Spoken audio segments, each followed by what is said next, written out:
Good morning. इस video lecture में हम CE 202 ME 202 subject fluid mechanics का एक टॉपिक डिस्कस कर रहे हैं, viscosity. So first, what is viscosity? Viscosity is that property of A fluid. तो फर्स्ट थिंग क्या है? Property of A fluid. Viscosity एक फ्लूइड की एक प्रॉपर्टी है, by virtue of which it offers resistance to the movement of one layer of fluid over an adjacent layer। क्या meaning हुआ? First thing की fluid की प्रॉपर्टी है viscosity. इस प्रॉपर्टी की वजह से फ्लूइड जो है रेजिस्टेंस ऑफर करता है, गतिरोध जो है वो प्रदान करता है। इसको रेजिस्टेंस ऑफर कर रहा है movement of one layer of fluid over an adjacent layer. Basically fluids के लेयर्स में फ़्लो कर सकता है। ये हम नेकड आई से विजुअलाइज नहीं कर सकते, बट जो है फ्लूइड जो है लेयर्स में जब फ्लो करता है तो उसकी डिफरेंट लेयर की वेलोसिटी जो है डिफरेंट होती है। सो जब एक लेयर दूसरी लेयर जो पास वाली लेयर है उसको जो है रेजिस्टेंस ऑफर करता है फ्लो के टाइम पे। ये सब फ्लो के टाइम पे हो रहा है। जब फ्लूइड जब फ्लो करता है तो उस टाइम एक लेयर अपने पास वाली लेयर को जो है एक रेजिस्टेंस जो है वो जो है ऑफ़र कर रही है, और वो रेजिस्टेंस जो ऑफर कर रही है वो किसकी वजह से आ रहा है? वो विस्कोसिटी की वजह से आ रहा है। Okay, next, it is primarily due to cohesion and molecular momentum exchange between fluid layers. So ये कोहेशन और मोलेकुलर मोमेंटम एक्सचेंज की वजह से बेसिकली ये विस्कोसिटी आती है। अब ये कोहेशन क्या है? कोहेशन है कि सेम फ्लूइड के मॉलिक्यूल्स के बीच में, सेम फ्लूइड की कोई भी एक जो फ्लूइड है उसके मॉलिक्यूल्स के बीच में अट्रैक्शन फोर्स है, उसको हम कोहेसिव फोर्स बोलते हैं। तो जो अट्रैक्शन है उसको कोहेशन हम बोल रहे हैं। ओके, तो ये बेसिकली कोहेशन जो है वो लिक्विड्स में, क्योंकि लिक्विड एक फ्लूइड का पार्ट है, फ्लूइड को हमने कैटेगराइज किया था लिक्विड और गैस। तो लिक्विड्स में बेसिकली ये कोहेशन जो है वो इम्पोर्टेंट रोल प्ले कर रहा है विस्कोसिटी के लिए। और मोलेकुलर मोमेंटम एक्सचेंज ये क्या होता है? ये बेसिकली गैसेस में होता है। ओके, कैसे होता है कि जब भी गैसेस के मोलिक्यूल्स जो है रेंडमली ऑल टाइम जो है रेंडमली मूव करते रहते हैं इधर उधर जिग-जैग। सो जो जिग-जैग ऐसे रेंडमली मूव कर रहे हैं तो आपस में वो क्या, उनकी कोलिजन होती है, आपस में वो टकराते हैं। जब वो टकराते हैं तो क्या कर रहे हैं वो एक मॉलिक्यूल दूसरे जब वो टकरा रहा है जिससे वो उस आपस में उनका क्या मोमेंटम एक्सचेंज करते हैं। वो अपना मोमेंटम जिसमें ज़्यादा है वो अपना उसको ट्रांसफ़र कर रहा है, जिसमें कम है वो उसको एक्सेप्ट कर रहा है। तो बेसिकली क्या मोमेंटम एक्सचेंज वहाँ पे हो रहा है, तो उसको हम मोलेकुलर मोमेंटम एक्सचेंज बोलते हैं। और जनरली ये गैसेस में जो होता है, तो गैसेस में मोलेकुलर मोमेंटम एक्सचेंज जो है वो रेस्पॉन्सिबल है विस्कोसिटी के लिए, और लिक्विड्स के केसेस में जो है कोहेशन जो है वो रेस्पॉन्सिबल है विस्कोसिटी के लिए।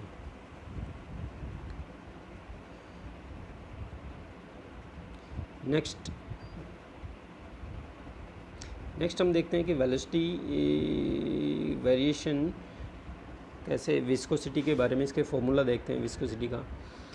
कि ये नीचे सपोज करिए, हम मैथमेटिकली इसको समझना चाहें, सपोज कि नीचे ये एक क्या है, एक सॉलिड सरफेस है।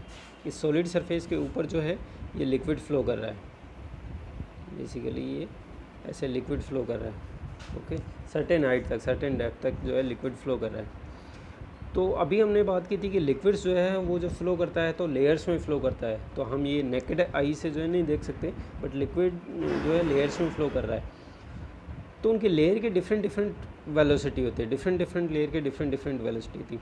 जो लेयर जो बिल्कुल बॉटम पे जो उस सॉलिड सरफेस के साथ में लगी हुई है, उस लेयर की वेलोसिटी जो है वो ऑलमोस्ट जो है ज़ीरो होती है। वो उस सॉलिड सरफेस के एक तरह से वो स्टिक हो जाती है, चिपक जाती है। तो वहाँ पे उस लेयर की वेलोसिटी जो ऑलमोस्ट ज़ीरो होती है। जैसे जैसे हम ऊपर की तरफ बढ़ते हैं डेप्थ वाइज, जैसे जैसे हम ऊपर की तरफ जा रहे हैं वैसे वैसे वेलोसिटी जो है वो इंक्रीज़ होती है। तो जैसे जैसे हम ऊपर की तरफ जाते हैं वैसे वैसे उससे ऊपर वाली लेयर की वेलोसिटी जो है उससे ज़्यादा होगी, उससे ऊपर वाली की उससे ज़्यादा होगी, ऐसे। तो ये जो है दिखाया हुआ है, ये एक वेलोसिटी प्रोफाइल जो है ये दिखाया हुआ है कि इस तरीके से जो है वेलोसिटी जो है वो इंक्रीज़ हो रही है। एक प्रोफाइल जो है दिखाया हुआ है।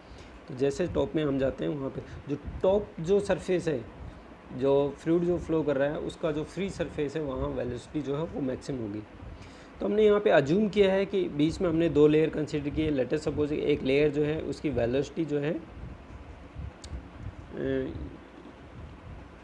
वहाँ पे स्मॉल यू है, ये हमने कंसिडर किया। लेट अस सपोज ये चीज़ हम देख रहे हैं कि यहाँ पे ये वेलोसिटी जो है यहाँ पे उस लेयर के बाद 2 लेयर हमने ली। एक लेयर जो है उसकी वेलोसिटी जो है u है, सेकंड जो लेयर ली है उसकी velocity u plus D you, यानी कि जैसे जैसे हम अभी बताया जैसे जैसे हम डेप्थ वाइज ऊपर की तरफ जा रहे हैं तो वेलोसिटी बढ़ रही है, तो उसकी u प्लस डी उससे डी यू वेलोसिटी ज़्यादा है।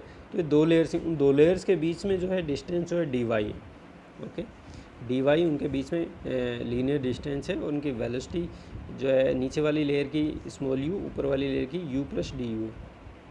तो चेंज इन वेलोसिटी कितना हुआ? चेंज इन वेलोसिटी दोनों लेयर्स का डी यू है। सो ये वेलोसिटी ये वेलोसिटी प्रोफाइल जो है ये दिखाया हुआ है। ओके,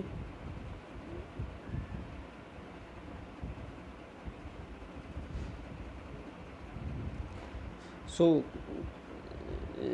क्या हो रहा है? टॉप लेयर कोजेज, यहाँ देखिए top layer causes shear stress, top layer causes shear stress on adjacent lower layer, why the lower layer causes shear stress on the adjacent top layer. ये चीज़ क्या कर रहा है कि वहाँ पे उस रेजिस्टेंस की वजह से, अभी हमने जब देखा था विस्कोसिटी जो है रेजिस्टेंस ऑफर कर रहा है, रेजिस्टेंस की वजह से क्या हो रहा है कि वहाँ शियर स्ट्रेस जो है जनरेट हो रहा है। रिलेटिव वेलोसिटी है, रिलेटिव वेलोसिटी नीचे वाली लेयर की वेलोसिटी u है, ऊपर वाली की u प्लस डी यू है, तो वहाँ रिलेटिव वेलोसिटी, उसकी वजह से क्या शियर स्ट्रेस उनके बीच में आ रहा है।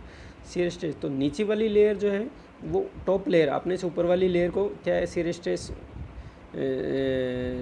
कोज हो रहा है, शियर स्ट्रेस जनरेट हो रहा है। ऊपर वाली लेयर जो है वो नीचे वाली लेयर को जो है शियर स्ट्रेस जो है प्रोवाइड करा रही, तो वहाँ उन दोनों लेयर्स के बीच में shear stress, this shear stress is proportional to, यहाँ देखिए this shear stress is proportional to rate of change of velocity, rate of change of velocity with respect to y. Y क्या है? डेप्थ, बेसिकली डिस्टेंस है depth wise. जो shear stress जो generate हो रहे हैं उन लेयर्स के बीच में वो प्रोपोर्शनल किसके है? Rate of change of velocity के with respect to y. Okay, यहाँ मैथमेटिकली अगर हम देखें तो हम शियर स्ट्रेस को किससे? टाउ से डिनोट कर रहे हैं, tau, shear stress is tau, this is tau, tau is अभी हमने देखा shear stress is proportional to rate of change of velocity with respect to y. Rate of change of velocity क्या है? D u, और change in distance क्या हो रहा है? D y, d y is the change in distance, okay, d u is the change in velocity. So d u upon d Y is change of velocity with respect to y. तो ये जो mathematically ये हुआ कि tau shear stress जो है is equal to proportional to d u upon d y. अगर हम यहाँ पे प्रोपोर्शनलिटी साइन हटाएं तो उसकी जगह हम एक कांस्टेंट ऑफ प्रोपोर्शनलिटी ऐड कर दिया हमने, mu, constant of proportionality add कर दिया म्यू। तो ये यहाँ क्या होगा? Tau is equal to mu d u upon d y. तो म्यू क्या है? Mu is constant of proportionality, इसको हम कोफिशिएंट ऑफ डायनेमिक विस्कोसिटी भी बोलते हैं, या कोफिशिएंट ऑफ विस्कोसिटी भी बोलते हैं, कोफिशिएंट ऑफ एब्सोल्यूट विस्कोसिटी, या सिंपली जो है हम विस्कोसिटी भी इसको कहते हैं म्यू को। ओके, तो mu is constant of proportionality है, कोफिशिएंट ऑफ डायनेमिक विस्कोसिटी है, सिंपली हम विस्कोसिटी की। D u upon d y, d u upon d y क्या है? रेट ऑफ शियर स्ट्रेन, या फिर हमको इसको रेट ऑफ शियर डिफॉर्मेशन या वेलोसिटी ग्रेडियंट हम कह सकते हैं। वेलोसिटी ग्रेडियंट क्योंकि वेलोसिटी जो है डिस्टेंस के साथ में चेंज हो रहा है, d u upon d y, so इसको वेलोसिटी ग्रेडियंट भी कहेंगे। सो इस फॉर्मूले में क्या होगा? टाउ जो है, ये जो फार्मूला जो आ रहा है tau is equal to mu d u upon d y, यहाँ से अगर हम म्यू देखें, हम बात करें तो विस्कोसिटी की, विस्कोसिटी अगर हम देखें म्यू, तो म्यू क्या होगा? Mu equal to tau upon d u upon d y. Mu is the velocity या coefficient of mu is the viscosity, या फिर हम कोफिशिएंट ऑफ डायनेमिक विस्कोसिटी या कोफिशिएंट ऑफ विस्कोसिटी कहें, equal to tau is the shear stress upon d u upon d y क्या है? Velocity gradient या rate of shear deformation या फिर रेट ऑफ शियर स्ट्रेन। तो ये जो फॉर्मूला जो निकल का है, ये विस्कोसिटी का फॉर्मूला जो है निकल का है। इसको हम कैसे और डिफाइन कर सकते हैं? Viscosity is also defined as the shear stress required to produce unit rate of shear strain. नीचे क्या है? रेट ऑफ शियर स्ट्रेन है, ऊपर क्या है? शियर स्ट्रेस है। तो तो म्यू विस्कोसिटी क्या हो जाएगा, अगर unit rate of shear strain produce करने के लिए कितना शियर स्ट्रेस चाहिए वो विस्कोसिटी करेगा। तो इसको दूसरे तरीके से ये जो है डिफाइन किया गया है। नेक्स्ट हम देखेंगे unit of viscosity. Unit of viscosity कैसे आएगा, यूनिट ऑफ विस्कोसिटी यहाँ पे देखिए, अभी हमने फॉर्मूला देखा था जो देखा था टाउ म्यू, सॉरी अभी हमने फॉर्मूला देखा था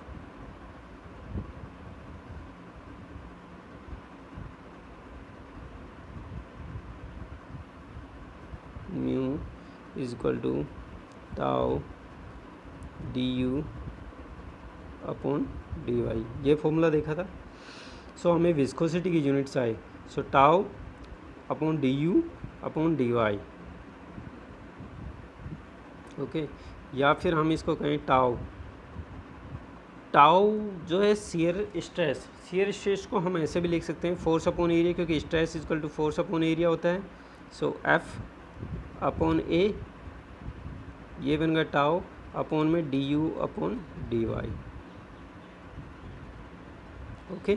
सो mu viscosity equal to force upon area upon में d u upon d y, ये फॉर्म। अब यहाँ हम विस्कोसिटी की यूनिट जानना चाह रहे हैं इन सब की, फोर्स की a is the area, force की एरिया की, d u change in velocity, d u d y is the change in distance, इन सब की अगर हम यूनिट रखते जाएँ तो यहाँ से जो है हमें क्या चीज़ आ जाएगा, हमें विस्कोसिटी की यूनिट मिल जाएगी। So mu is equal to क्या हो जाएगा, म्यू इज इक्वल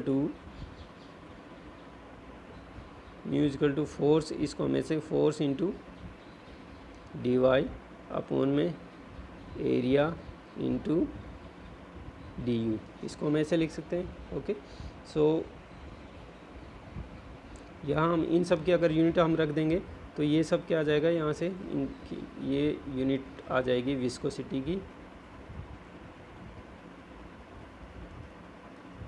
सो देखिए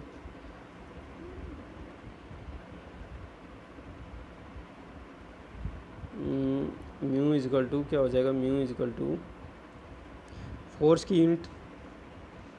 यूनिट हम रखेंगे डी वाई की यूनिट जो है, फोर्स की यूनिट हमें पता है न्यूटन होता है, डी वाई की जो है यानी कि चेंज इन डिस्टेंस जो कि हम मीटर में ले रहे हैं, अगर हम एम के एस या SI में बात करें, एरिया की metre square, change in velocity की मीटर पर सेकेंड, जो वेलोसिटी की आएगी वही यूनिट होगी, ओके। सो ये यहाँ पे हम देखते हैं वो जो हमने अभी जो फॉर्मूला जो लिखे mu is equal to force into d y की जगह सिंपली वाई लिखा है, क्योंकि सेम डी वाई और वाई की यूनिट जो है सेम है, अपॉन में एरिया इंटू डी यू की जगह वेलोसिटी वी लिखा हुआ है, क्योंकि चेंज इन वेलोसिटी और वेलोसिटी की यूनिट जो है सेम रहेगी।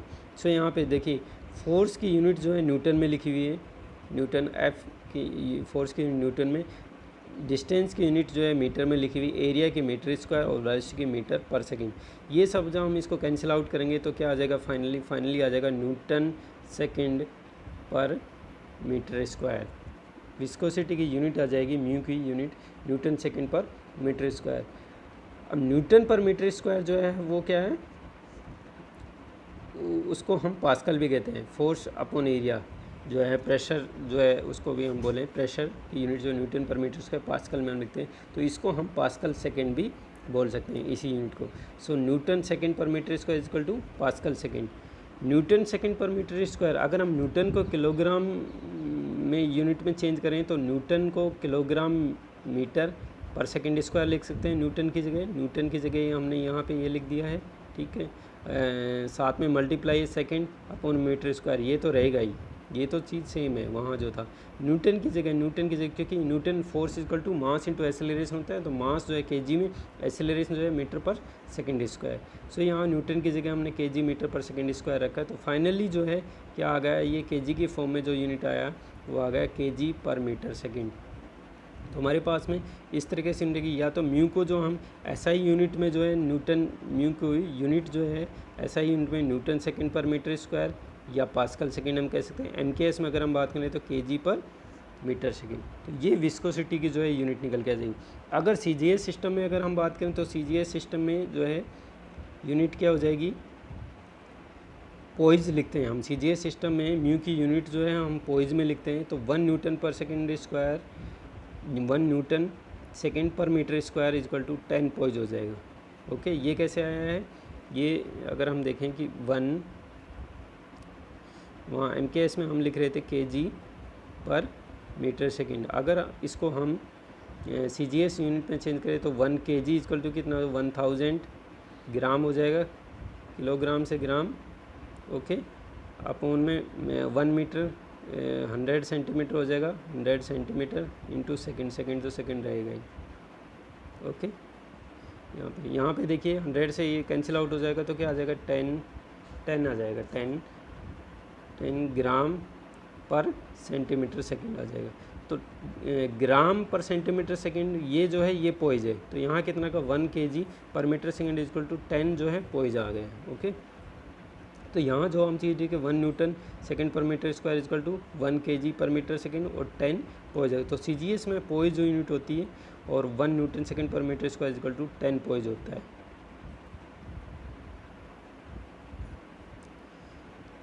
नेक्स्ट जो है न्यूटन्स लॉ ऑफ विस्कोसिटी, वो क्या कह रहा है, वो कहता है कि a fluid is said to be Newtonian fluid if shear stress according to Newton's law of viscosity. Newton's law of viscosity कह रहा है कि shear stress is directly proportional to rate of shear strain और rate of angular deformation और velocity. जो हमने formula देखा था विस्कोसिटी का, वही चीज़। तो न्यूटन्स लॉ ऑफ विस्कोसिटी कह रहा है कि शियर स्ट्रेस जो डायरेक्टली प्रोपोर्शनल होता है, कि tau is proportional to du upon dy का, और जब प्रोपोर्शनलिटी का साइन हटाया तो हमने म्यू ऐड कर दिया था। तो सेम जो है फॉर्मूला आ रहा है। तो इस लॉ को जो भी फॉलो कर रहा है, all the fluids which obey the Newton's law of viscosity, जो भी फ्लूइड इस न्यूटन्स लॉ ऑफ विस्कोसिटी को फॉलो करते हैं उनको हम न्यूटोनियन फ्लूइड कहते हैं। For example air, water, petrol, kerosene, diesel, तो ये सब न्यूटोनियन फ्लूइड है जो भी न्यूटन्स लॉ को फॉलो करते हैं। जो फ्लूइड जो है न्यूटन्स लॉ को फॉलो नहीं करता है तो उसको हम नॉन न्यूटोनियन फ्लूइड कहेंगे। तो ये न्यूटोनियन और नॉन न्यूटोनियन फ्लूइड के बारे में। Okay, thank you.